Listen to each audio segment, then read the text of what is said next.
Hi everybody, Mary KDK here. Yeah, I look a little bit different. Yeah, you notice something is gone here. Looking a little, yeah. So this is the first time I'm coming to you guys, and I really don't even know how to start the video. But my little sister says that I am not to make this video 10 minutes long and cry the entire time. I'll try.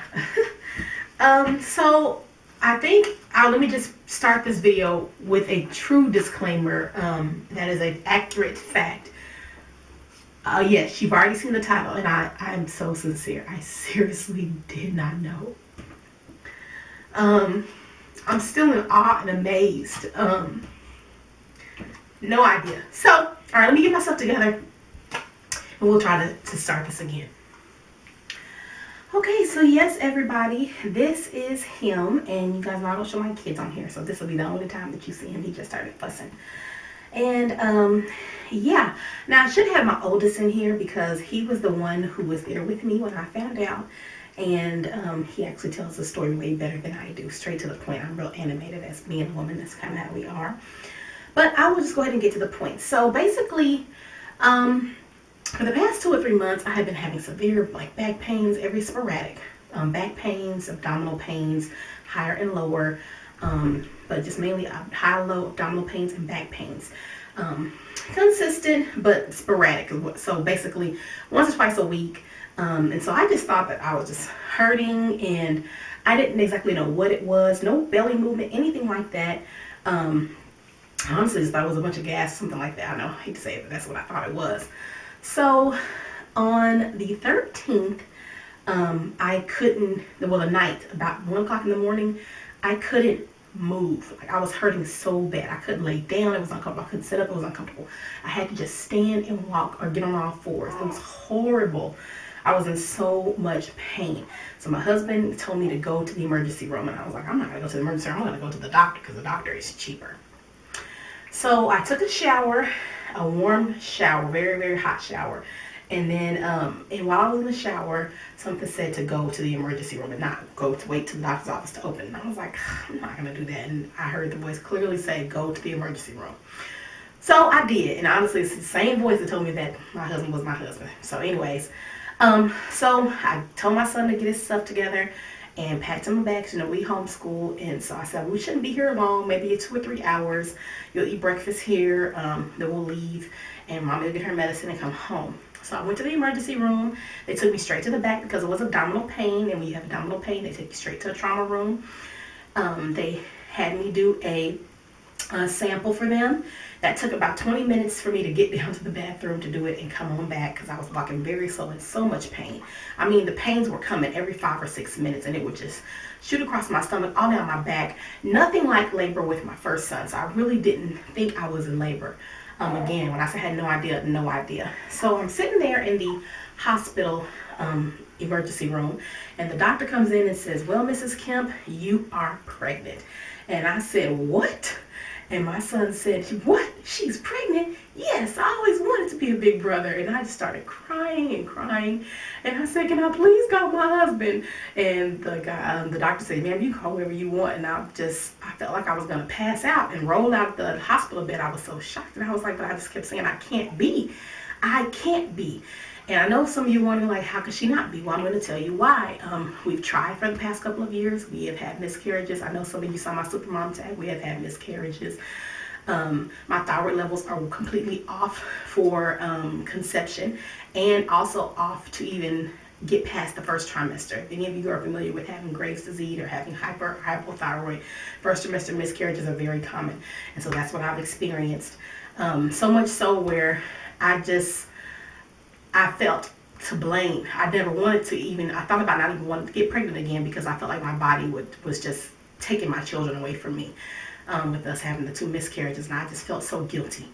And it's so amazing. I mean, it's just words can't describe how amazing I feel. So basically, they had somebody coming to do a sonogram, and when I looked at the sonogram and saw the 2 babies' eyes looking at me, and I'm looking at the baby, and I said, is that a real baby? And the guy said, yes, ma'am, it is. And so I was like, okay. He said, do you want to know how far along you're measuring? And I said, yes, please. And he said, you're measuring at 37.5 weeks. And then I about passed out again. I just started crying uncontrollably. My son, my 5-year-old son, was the only sane person in the room. He came to me, he grabbed my hand. He coached me through labor pains. He told me to breathe in through my nose and out through my mouth. He told me to keep calm. He rubbed my head. I mean, he instantly aged 20 years in about 3 seconds. So much wisdom was coming out of his mouth. I still can't believe the stuff he was saying to me. He was keeping me calm. So I had to call my husband, and I told him, they said that I'm in labor. They said I'm pregnant. They said I'm in labor, and you need to get down here. So he was shocked and confused, and he was like, what? And I said, that's what they told me, come down here. So he said, okay. He hung the phone up, and he was on his way. So I sent out a mass text message to my prayer warrior friends. I call them my short list. And I told them, I came to the hospital for abdominal pains. They told me I'm pregnant, I'm in labor, I need you to pray. Because I didn't know what was going to happen. So basically, they told me that I was going upstairs to deliver.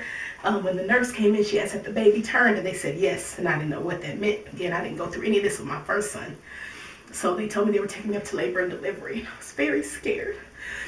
So I get upstairs, and as soon as I get upstairs, they check me, and I'm at a 1. My husband comes in, and one of my very close friends on my short list, Miss FRP, comes in, and she helps me, and she stays with me, and my husband's there with my son, and we're all shocked and amazed. And so he said, well, how far along are you? And they tell him about 37 weeks is what I'm measuring at, and he just can't believe it.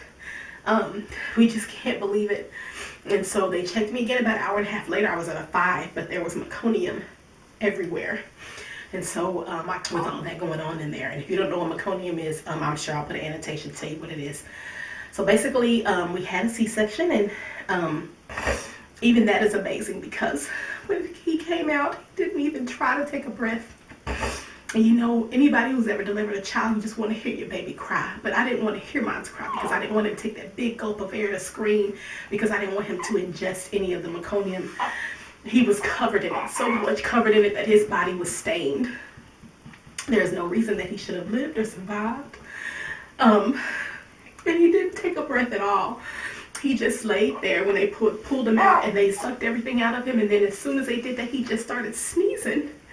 And everything started coming out of his nose, and then he started to cry faintly. He didn't ingest anything. I mean, just the way everything happened was a miracle. I just can't believe it. Eventually, his cry did build up. The first voice that he recognized was my husband. As soon as my husband started talking to him and calling him by name, he immediately calmed down. And even that to me was amazing, because I was like, he knows us, and we have no idea who he is. So anyways, and then my husband brought him over to me and laid him down, fed him and laid him down for his nap. So basically, again, I've calmed down a bit. I can't even tell. Every time I tell this story, I just get overwhelmed with emotions. I'm very grateful.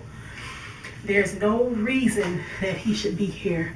And all the glory in this story only goes to God. Even the fact that no one knew. Now, I'd be lying if I were to say to you that over the past several months, I haven't had random things happen to me that have had me say, am I pregnant? But I know I can't be. When you hear the doctor say over and over and over again that it's not possible, and anybody who's familiar with Graves' disease or any hypothyroid or hyperthyroid, you understand that you're irregular. There's no real consistency in anything. And so you may have something going on a month, you may not. And there was a lot of that going on. I had never had any changes really in appetite. Did I gain weight? Yes. I had just recently lost a lot of weight from January to about March or April, and I started gaining weight. My thyroid medicine was changed, so I just assumed it was because of that. Now when I go back and look at pictures, I'm trying to figure out where I was carrying the baby. In my last couple of videos, I know you're going to be looking for signs. You're not going to find any, guys. I mean, there's just no indication that this was going on. So I say all that to say I'm just very grateful. I'm very appreciative of everything that has happened. And I'm just amazed, because even with him being so covered in the meconium, for the doctor to say prior to giving birth to him that there is no way that she can guarantee that he will be saved, that she knows that she can take care of me, but she cannot put any guarantees on the safety of my child. For the nurse to come out of the labor and delivery room and to say to me and my husband during recovery that she has never seen a child that covered in meconium where they have lived and survived. It has always been a child that was stillborn as a result of being, so I'm very grateful. I'm in awe. I'm amazed. I'm appreciative. I am ecstatic. I can't believe it. This is something that I prayed for a long time. I know you guys heard me mention. And so not only have we just been blessed in abundance with everything that's happened, but we've been blessed with provision. When God gives it to you, you know it comes from God because God gives provision. We did not have to buy anything. People just heard the unexpected miracle and they wanted to bless us. So we didn't have to buy a crib. We haven't had to buy a diaper. We have not had to buy one wipe. And I am so grateful because we clearly did not know any of this was going on. We had just got rid of the crib. We had just given away a lot of all my son's baby stuff. I had one little bag of little sentimental things, like my favorite little outfits of his and a couple of sentimental things. Other than that, we had no baby, boy, nothing. And we have been given everything in abundance. I mean, I honestly don't even think my son will have to, I don't think he'll have to repeat a onesie his first 6 months of life. I mean, people have blessed us tremendously. And I'm so grateful and I'm so honored that God decided to bestow such a majestic thing upon us. And just, I love it because only He gets the glory. Only He gets the glory. Nobody could have timed it more perfectly. I'm serious. I'm just the way. Only He gets the glory. I wanted to go ahead and end this with just a card. This was given to me by my Smile Wow. And I can always count on Miss Katina to give me something amazing. And just, she's just that type of friend. I love her dearly. I appreciate her tremendously. We've never met. We only know each other here through YT. And I'm serious. I love her. She's a sister to me. And the card says, miracles have a way of being worth the wait. And on the inside, it just says, your new baby boy, what a hope, what a love, what a blessing. Congratulations. And there's some stuff that she wrote. One of the things that stuck out to me was this testimony will give so many people hope and encouragement. I know that's what it did for me. And I have struggled all year with contemplating whether or not to tell my trying to conceive story, because there will be days I will be okay and I'll be at peace with not having another child. Then there was days that I felt guilty and selfish because I wanted another child and some people didn't have any children and they just wanted a child and I already had one and I wanted another one. There were days where I was sad so I never built up the courage to do the trying to conceive video. But I don't know, it was just something about the Friday before I had my son. I had prayed and my friend had just given birth to her baby, and me and her have had similar situations, and I prayed and I said, God, I trust you, and if you can bless her with a child, and our situations are very similar, I know that you can bless us with one as well. If you can bless that family, you can bless us too. And so I said, I'm not going to bother you anymore. I'm at peace, and I just thank you. And I'm serious. I just felt like it was going to happen, but I was thinking next year. So I had started making plans on how I was going to do my pregnancy reveals to you guys. I mean, I've always kept you guys in mind. Again, some of you are super close to me. We use this to talk, and so I've always kept my family in mind, how I was going to reveal it to them, how I was going to reveal it to my husband. All that was tied into my YT channel, my hobby, and the reveal ended up being much more than I could have even put together in my own mind. But I really appreciate her for saying that, because we were contemplating whether or not we would share our entire story, including the loss.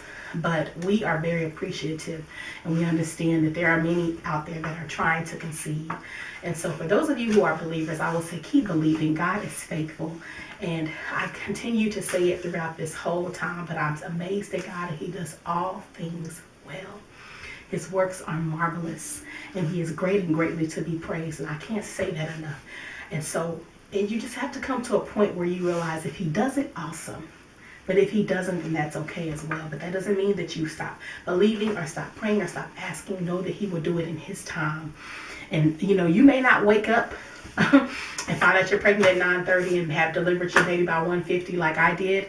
But that doesn't mean that your time will not come. You may not feel one kick like I didn't feel a kick. You may not see one sonogram. You may not hear the heartbeat. You may not hear the heartbeat until you hear that your child may not survive like I did. But God does all things well. And that which he gives to you, no man can take away. He gets the glory out of this.